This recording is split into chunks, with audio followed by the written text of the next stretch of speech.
天冷了，火锅就非常的流行。今天我要教大家做一道川味特色的育儿排骨火锅。2皮新鲜的排骨来宰一下，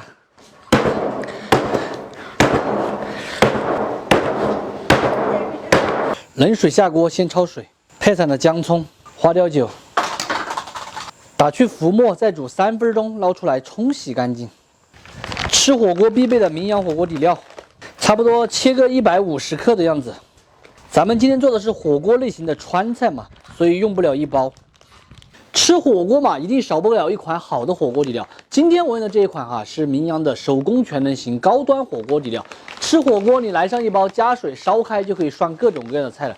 平时如果你是做川菜或者是煮鱼等等切上那么一小块进去整道菜它的口感和香味都会提升很多。名扬火锅底料吃过的朋友都知道，味道绝对是没话说的现在正在搞活动3包这样子的大方砖，到手的话只要59块8，去超市里面买1包就要30多块钱，特别的划算。有微辣和特辣可以去组合选择。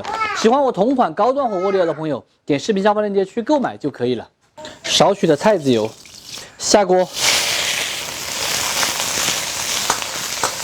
表皮炒至发黄，来一点姜葱、八卦大料、香叶、桂皮，2年陈酿的红油老豆瓣给它来1勺，名扬火锅底料，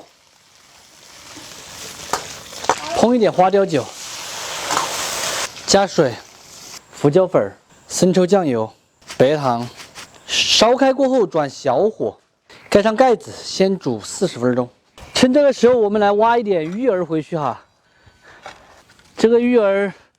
之前天气干旱的时候干了，然后现在又开始长这个苗了。哎呀，直接提起来了，这有我好多，好大一窝。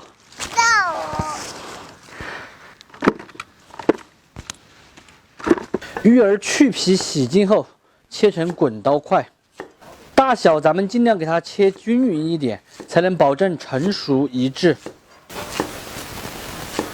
排骨烧来差不多了，把育儿给它倒进去。因为是火锅味型的所以这个汤汁呢一定要稍微多一点。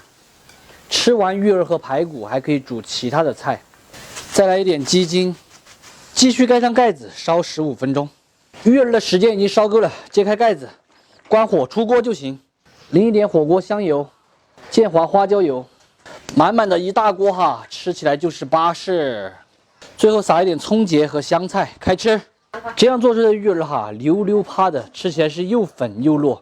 排骨的话，同样的是软烂又鲜香，还入味，超级的好吃还是那句老话，吃完育儿和排骨，再煮各种各样的菜。喜欢吃火锅的朋友，买几包名扬火锅底料回去有些的时候自己在家煮，安逸得很。哎呀，好粉好糯，并且超级入味。你看这个，哇，金牌！刚从土里面挖起的这个育儿。怎么最重的？从挖到上桌不到1个小时。最重的。